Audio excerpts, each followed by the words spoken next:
ইদানিং সান্ডা নিয়ে খুব আলোচনা হচ্ছে। মানে আমাদের দেশে এই জাতীয় একটা আছে, এটাকে বলে গুইসাপ। কি বলে? গুইসাপ, বুঝেন? কিন্তু গুইসাপটা আমাদের দেশে দেখা যায়। ঠিক গুইসাপের মতো আরেকটা আছে যেটা আরবের মরুভূমিতে পাওয়া যায়, ওটার নাম হলো সান্ডা। আরবিতে এটা হাদিসের শব্দ আছে দব। এখন এই দব খাওয়া যায় কিনা বা গুইসাপ খাওয়া যায় কিনা, প্রথমত সান্ডা এক জিনিস আর গুইসাপ আরেক জিনিস। দুইটা দেখতে সেম, কিছুটা কুমিরের মতো, কিছুটা টিকটিকির গঠন কিন্তু বড় সাইজ। কুমিরের ছোট, টিকটিকির বড়। গুইসাপ এটা হিংস্র, এটা ময়লা আবর্জনা খায়, এটা খাওয়া জায়েজ নাই। কিন্তু সান্ডা যেটা দব, আরবের মরুভূমিতে পাওয়া যায়।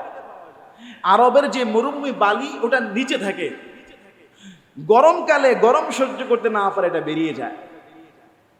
রাসূল কারীম সাল্লাল্লাহু আলাইহি ওয়াসাল্লাম তার স্ত্রী মাইমুনা রাদিয়াল্লাহু আনহার ঘরে ছিলেন একবার।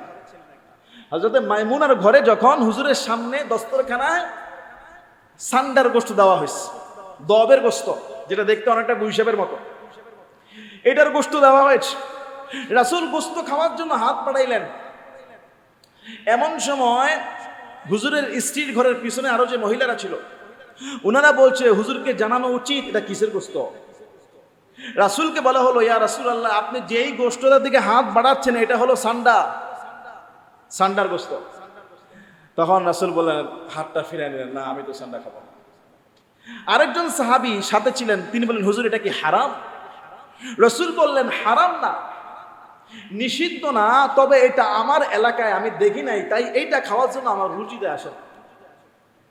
রাসূল সাল্লাল্লাহু আলাইহি ওয়াসাল্লাম যেটা অপছন্দ করতেন তিনি এটা খেতেন না। এই হাদিস এবং আরেকটা হাদিস বুখারী মুসলিমের হাদিস অনুযায়ী সমস্ত স্কলার ফকিরা বলেন সান্ডা খাওয়া হালাল। সান্ডা খাওয়া কি হালাল, তবে কারো যদি অপছন্দনীয় লাগে, রুচিতে ভাবে, সে না খাইলেও চলবে। কিন্তু আমাদের বাংলাদেশে ইদানিং এই সান্ডা মনে করে মানুষ গুইসাপ খাওয়া শুরু করছে। অবস্থা দেখছেন? এক জায়গায় সত্য না মিথ্যা শুনলাম যে সান্ডা মনে করে গুইসাপ খেয়ে মারা হয়ে গেছে। সত্য মিথ্যা জানি না, কিন্তু বাংলাদেশের মানুষ, এখন তো টেকনোলজির যুগ, সান্ডা কিন্তু আমাদের দেশে নাই, আমরা দেখিও নাই, কিন্তু টেকনোলজির যুগে খবরের মাধ্যমে আমাদের বাঙালি ভাইরা সৌদি আরবে যে কফিলের কাজ করে, ওই কফিল তাদেরকে বলে আর কি, দুই একটা সান্ডা পাইলে ধৈর্য। সৌদি আরবে এটা খুব মজা করে খায়, একেবারে খেপসার সঙ্গে বানায় খায়। না, আপনি যদি কখনো এরকম যান বা আরো মরুভূমির দেশে, তখন আপনি এরকম বিব্রতকর অবস্থায় পড়তে পারেন যেটা হালাল না হারাম। আর বাংলাদেশে ইদানিং একটা ট্রেন্ড শোনা যাচ্ছে, সান্ডার কথা বেশি শোনা যাচ্ছে। তো কোনো ভাই যেন ভুল করে আবার গুইসাপ খাওয়া শুরু না করে দেয় বা বেজি খাওয়া শুরু করে না দেয়। গুইসাপ, বেজি এগুলি এক জিনিস, সান্ডা আরেক জিনিস। আর এটা জায়গায় হলো মরুভূমির ভিতরে থাকা, বালুর ভিতরে লুকায় থাকে, এইটা খাওয়া জায়েজ, তবে আপনার জন্য রুচিতে বাদে আপনি খাবেন না। কাঁকড়া এগুলি খাওয়া মাকরু, হালাল, রুচিতে বাদলে আপনি খাবেন না। আর ব্যাং সর্বসম্মতিক্রমে কি হারাম, ব্যাং খাওয়া যাবে না। কিন্তু সামুদ্রিক যে প্রাণী রয়েছে, সমুদ্রের নিচে যে প্রাণী, রাসূল এগুলিকে হালাল বলেছেন। কিন্তু সমুদ্রের মধ্যে তো কুমিরও থাকে, কুমির খাওয়া কি হালাল? কুমির কিন্তু সামুদ্রিক প্রাণী হইলো, এটা উভচর প্রাণী, এটা সমুদ্রেও থাকে, জঙ্গলও থাকে, এটা হিংস্র, এটা খাওয়া হালাল না।